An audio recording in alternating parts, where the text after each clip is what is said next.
If this is usually what the backside of your bandsaw looks like, with scraps and waste falling off the back of the table and all over the floor, what I'm about to build might just be the best upgrade you'll ever make to your bandsaw.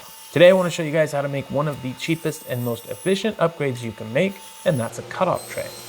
I'm using 1/8 inch tempered hardboard for this because it's light, durable, and inexpensive. Now, I have gotten sparks before from using tempered hardboard on the table saw, so if you own a saw stop, maybe bypass the break just in case if you do use tempered hardboard yourself. You can make a tray for your bandsaw however big you want, but I'm making mine roughly 7 inches by 9.5 and 2 inches deep.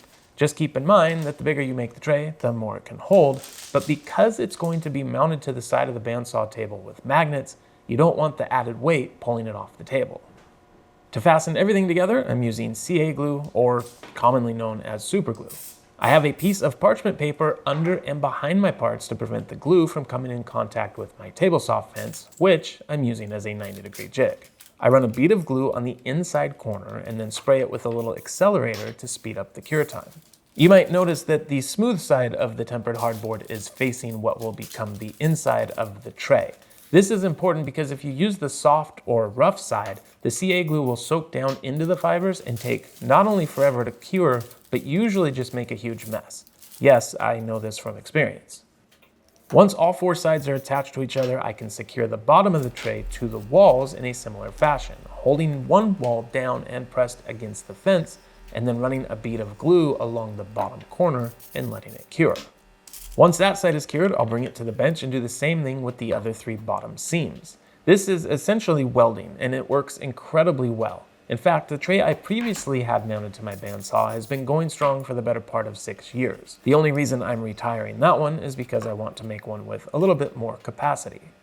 The easiest way to work with such thin material is to make the bottom oversized and then trim the excess off with a flush trim bit on the router table. And with the tray complete, you can now glue some magnets to it. I have no idea what type of magnets these are. They're magnets that I salvaged off of an old magnetic tool holder. But you can use whatever magnets you think will hold the tray to the side of your bandsaw once it has the weight of cutoffs in it. Here I use a thick CA glue in hopes that it won't soak too deep into the soft side of the hardboard, and then again weld the magnets around the outside. Again, speaking from experience, let the CA glue fully cure before trying to use your new cutoff tray. Otherwise, the magnets can be easily pulled off. These little trays make a huge difference in the amount of debris that usually builds up along the backside of the bandsaw, and depending on what you use your bandsaw for and how big you make your tray, they can usually hold quite a bit of waste. Once it's full, empty it out in a larger waste bin and snap it back in place.